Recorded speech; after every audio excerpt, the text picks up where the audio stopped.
నమోస్తు రామాయ సలక్ష్మణాయ దేవ్యై చ తస్యై జనకాత్మజాయై. నమోస్తు రుద్రేంద్రయమానిలేభ్యో నమోస్తు చంద్రార్కమరుద్గణేభ్యః. శ్రీరామ జయ రామ జయ జయ రామ. శ్రీమద్ వాల్మీకి రామాయణము అయోధ్యాకాండము షట్త్రింశః సర్గః 36వ సర్గ. దశరథ మహారాజు శ్రీరామునితో సేనను ధనమును పంపుటకు ఆదేశించుట, కైకేయి అందులకు వ్యతిరేకించుట, సిద్ధార్థుడు కైకను అనునయించుట, రాజు రామునితో కూడా తానును అడవికి పోవలయను అను కోరికను వెల్లడించుట. తతః సుమంత్రమైక్ష్వాకః పీడితోత్ర ప్రతిజ్ఞయా సబాష్పమతి నిశ్వస్య జగాదేదం పునః పునః. వరములను ఇచ్చెదను అని ప్రతిజ్ఞ చేసి ఉండుట చేత పీడింపబడిన ఆ దశరథుడు బాష్పము వచ్చునట్లు ఎక్కువగా నిట్టూర్చుచూ సుమంత్రునితో మాటిమాటికి ఈ విధముగా చెప్పెను. సూతరత్నసు సంపూర్ణా చతుర్విధ బలాచమూహు రాఘవస్యానుయాత్రార్థం క్షిప్రం ప్రతివిధీయతాం. ఓ సుమంత్ర, రాముని వెనకనే అరణ్యమునకు వెళ్ళుటకు రత్నములతో నిండిన చతుర్విధ బలములు కల సైన్యమును వెంటనే ఏర్పరచుము. రూపా జీవాశ్చ వాదిన్యో వణిజశ్చ మహాధనాః శోభయంతు కుమారస్య వాహినీం సుప్రసారితాః. సంగీతాది ధ్వనులు చేయు వేశ్యలు, గొప్ప ధనములు కల వర్తకులు సైన్యమునందు అంతటను వ్యాపించి దానిని శోభింపచేయుదురుగాక. ఏ చైనముపజీవంతి రమతేయైశ్చ వీర్యతః తేషాం బహుధనం దత్వా తానప్యత్ర నియోజయ. రామునిపై ఆధారపడి జీవించు వారికిని బల ప్రదర్శనాదులచే రాముడు ఎవ్వరితో క్రీడించుచుండునో అట్టి వారికిని అధికమైన ధనమునిచ్చి వారిని కూడా ఈ సేనతో రాముని వెంట పంపుము. ఆయుధాని చ ముఖ్యాని నాగరాః శకటాని చ అనుగచ్చంతు కాకుత్స్థం వ్యాధాశ్చారణ్య గోచరాః. శ్రేష్టమైన ఆయుధములు, పౌరులు, శకటములు, అరణ్యములో నివసించు బోయవారు రాముని వెంట వెళ్ళెదరుగాక. నిఘ్నన్ మృగాన్ కుంజరాంశ్చ పింబశ్చారణ్యకం మధు నదీశ్చ వివిధాః పశ్చన్న రాజ్యశ్చ స్మరిష్యతి. రాముడు అరణ్యములో మృగములను, ఏనుగులను వేటాడుచు అక్కడ లభించు తేనెను త్రాగుచు అనేక విధములైన నదులను చూచుచు సుఖముగా నుండి రాజ్యమును గూర్చి స్మరించడు. ధాన్యకోశశ్చ యః కశ్చిద్ ధనకోశశ్చ మామకః తౌ రామమనుగచ్ఛేతాం వసంతం నిర్జనే వనే. నిర్జన వనములో నివసించు రాముని వెంట నా ధాన్యకోశమును ధనకోశమును కూడా పంపుము. యజన్ పుణ్యేషు దేశేషు విసృజంశ్చాప్త దక్షిణాః ఋషిభిశ్చ సమాగమ్య ప్రవత్స్యతి సుఖం వనే. పుణ్యక్షేత్రములందు యాగములు చేయుచు తగిన దక్షిణలను ఇచ్చుచు రాముడు ఋషులతో కలిసి వనములో సుఖముగా ప్రవాసకాలమును గడపగలడు. భరతశ్చ మహాబాహురయోధ్యాం పాలయిష్యతి సర్వకామైః సహ శ్రీమాన్ రామః సంసాధ్యతామితి. ఆజానుబాహువైన భరతుడు అయోధ్యను పాలించగలడు. శ్రీమంతుడైన రామునకు సమస్తమైన భోగ్య వస్తువులను ఇచ్చి పంపుము.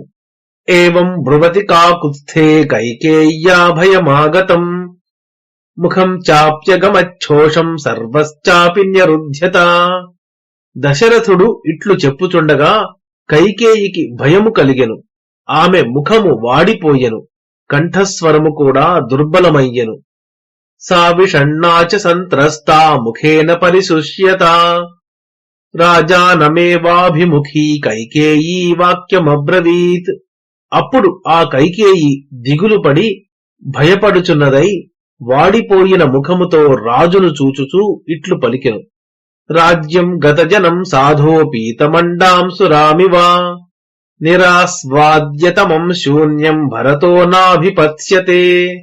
సత్పురుషుడవైన ఓ రాజా, జనులందరూ వెళ్లిపోయి శూన్యమై అనుభవించుటకు ఏమియూ మిగలని ఈ రాజ్యము సారమును ఇతరులు త్రాగివేయగా మిగిలిన మద్యము వలె భరతునకు అక్కరలేదు.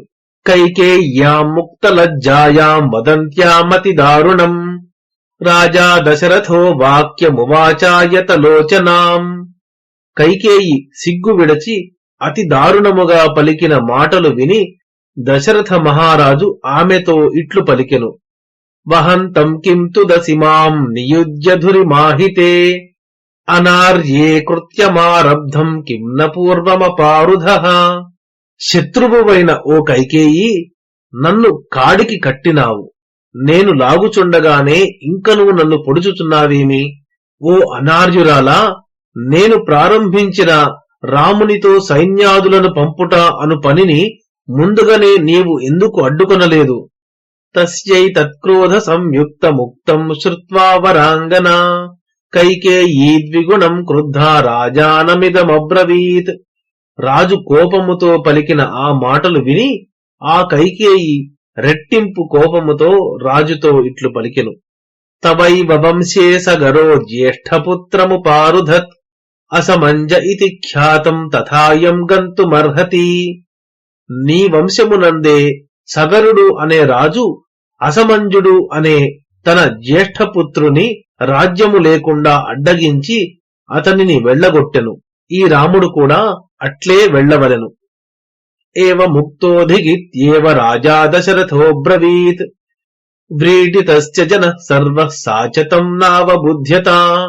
కైకేయి మాటలు విని దశరథుడు ఛీ, ఎంత మాట అంటివి అని మాత్రమే పలికెను. అక్కడ ఉన్నవారందరూ సిగ్గుపడిరి. ఇంతైనను కైకేయి ఏమీయూ లెక్క చేయలేదు.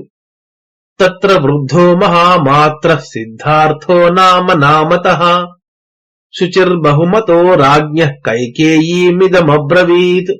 ఆ మాటలు విని వృద్ధుడు, మంచి స్వభావము కలవాడు, రాజులకు అభిమానపాత్రుడు అయిన అక్కడే ఉన్న సిద్ధార్థుడు అనే మంత్రి కైకేయితో ఇట్లు పలికెను.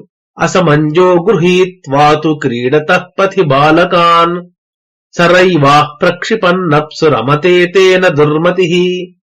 దుర్మార్గుడైన అసమంజుడు మార్గములో ఆడుకొనుచున్న పిల్లలను పట్టుకొని సరయూ నదిలోనికి విసిరివేసి ఆ విధముగా క్రీడించుచుండెడివాడు.